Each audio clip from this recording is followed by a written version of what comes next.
Assalamualaikum warahmatullahi wabarakatuh. Halo semuanya, perkenalkan nama saya Duwita Mardianti. Saya dari Program Studi Pendidikan Ekonomi Fakultas Keguruan dan Ilmu Pendidikan Universitas Sriwijaya, Angkatan 2024 kelas Indralaya.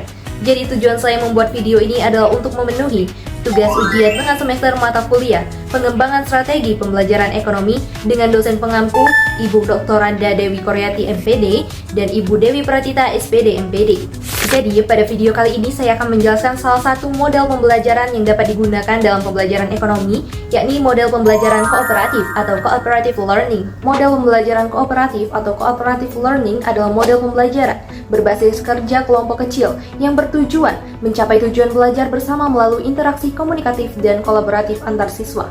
Model ini memfasilitasi siswa untuk saling bertukar pendapat, memecahkan masalah, dan memahami konsep secara bersama dengan rasa tanggung jawab kolektif. Sementara guru berperan sebagai fasilitator yang membimbing dan memonitor proses pembelajaran kelompok. Adapun latar belakang dari model pembelajaran kooperatif ini, yakni muncul karena pembelajaran tradisional yang bersifat kompetitif dan individual dinilai kurang mengembangkan kemampuan bersosialisasi dan berkolaborasi siswa.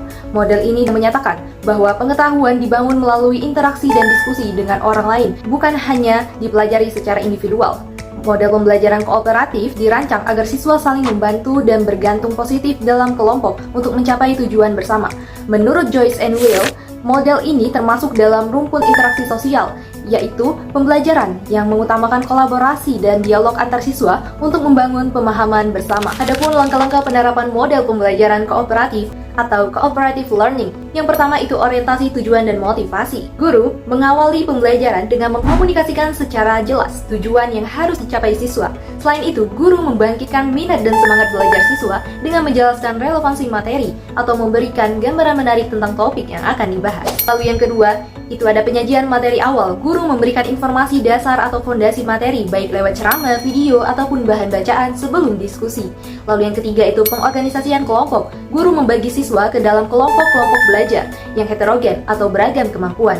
Pada tahap ini, guru memberikan instruksi yang jelas tentang mekanisme kerja kelompok. Lalu yang keempat itu ada membimbing kerja kelompok. Selama siswa bekerja dalam kelompok, guru berperan sebagai fasilitator. Guru secara aktif memantau, memfasilitasi, dan memberikan bimbingan aktif selama siswa bekerja dalam kelompok. Lalu yang kelima itu evaluasi hasil belajar. Guru melakukan penilaian baik itu individual ataupun kelompok untuk mengukur pencapaian tujuan pembelajaran. Lalu yang keenam itu pemberian apresiasi. Guru memberikan pengakuan atau penghargaan atas usaha dan hasil kerja siswa. Apresiasi ini dalam bentuk pujian, poin tambahan, atau predikat kelompok terbaik yang bertujuan untuk memperkuat motivasi dan semangat kolaborasi. Adapun contoh nyata penerapan model pembelajaran kooperatif di kelas, yakni bisa menggunakan tipe jigsaw, di mana siswa menjadi ahli pada suatu bagian kecil materi, kemudian bertanggung jawab mengajarkan bagian tersebut kepada anggota kelompok asalnya. Adapun tahapan-tahapan penerapannya, yang pertama, pembentukan kelompok asal. Guru membagi kelas menjadi beberapa kelompok asal yang beranggotakan 5-6 siswa. Misalnya materi pokoknya adalah konsep dasar ilmu ekonomi. Yang kedua itu pembagian materi dan fokus. Setiap anggota kelompok asal diberikan satu submateri yang berbeda, misalnya kelangkaan. Guru juga memberikan fokus materi ahli sebagai panduan. Tiga itu diskusi kelompok. Ahli siswa dengan submateri yang sama dari kelompok yang berbeda berkumpul menjadi kelompok ahli. Mereka berdiskusi, menganalisis, dan menguasai bagian materi mereka. Misalnya semua ahli biaya peluang, memastikan mereka bisa menghitung biaya peluang. Lalu yang keempat, para ahli menerangkan hasil diskusi kepada kelompok asal. Lalu yang kelima, itu masing-masing kelompok mempresentasikan diskusi dengan menunjuk salah satu anggota sebagai perwakilan kelompok. Adapun kelebihan dan kekurangan dari model pembelajaran kooperatif ini, yakni kelebihannya yang pertama itu meningkatkan kemandirian dan kepercayaan diri, di mana siswa itu tidak bergantung sepenuhnya pada guru, melainkan belajar dari teman sebaya dan percaya pada kemampuan sendiri. Lalu yang kedua itu mengembangkan keterampilan komunikasi dan sikap saling menghargai, di mana siswa terdorong menyampaikan ide, menghormati pendapat orang, dan menerima perbedaan. Lalu yang ketiga itu meningkatkan prestasi akademik dan sosial, yakni efektif meningkatkan hasil belajar sekaligus mengembangkan keterampilan sosial dan tanggung jawab. Yang keempat itu memfasilitasi pengujian ide tanpa takut salah. Siswa dapat menguji pemahaman dan menerima umpan balik dalam suasana kelompok yang lebih aman. Kelima itu mengkonkretkan konsep abstrak yakni membantu siswa memahami materi yang abstrak menjadi lebih nyata melalui diskusi dan interaksi. Adapun kekurangan dari model pembelajaran kooperatif ini, yang pertama itu adanya hambatan bagi siswa unggul. Siswa yang pintar mungkin merasa terhambat oleh anggota kelompok yang kurang mampu. Lalu yang kedua itu risiko kegagalan transfer ilmu, karena jika proses saling mengajar antar siswa itu tidak efektif, materi yang seharusnya dikuasai itu bisa tidak tercapai dengan baik. Yang ketiga itu membutuhkan waktu lama, karena mengembangkan kesadaran dan keahlian kelompok tidak bisa dicapai dalam sekali penerapan.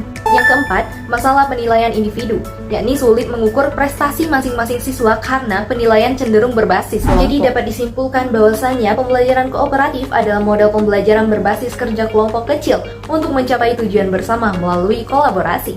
Model ini muncul sebagai alternatif pembelajaran tradisional. Penerapannya meliputi orientasi tujuan, penyajian materi, pengorganisasian kelompok heterogen, bimbingan kerja kelompok, evaluasi, dan pemberian apresiasi. Salah satu contoh penerapannya adalah menggunakan tipe jigsaw, di mana siswa menjadi ahli submateri, berdiskusi dengan kelompok ahli, lalu mengajarkannya ke kelompok asal. Kelebihannya seperti meningkatkan kemandirian, komunikasi, dan prestasi akademik, serta sosial.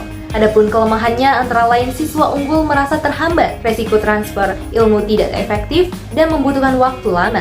Dan juga model pembelajaran kooperatif atau cooperative learning sangat relevan untuk pendidikan saat ini, karena mengembangkan kemampuan akademis dan keterampilan kolaborasi yang dibutuhkan era modern. Meskipun memiliki kelemahan, model ini efektif bila diterapkan dengan persiapan matang dan didukung guru sebagai fasilitator kompeten dalam mengelola kelompok dan merancang evaluasi seimbang. Demikian penjelasan terkait model pembelajaran kooperatif. Semoga dapat bermanfaat. Apabila ada kesalahan, saya mohon maaf.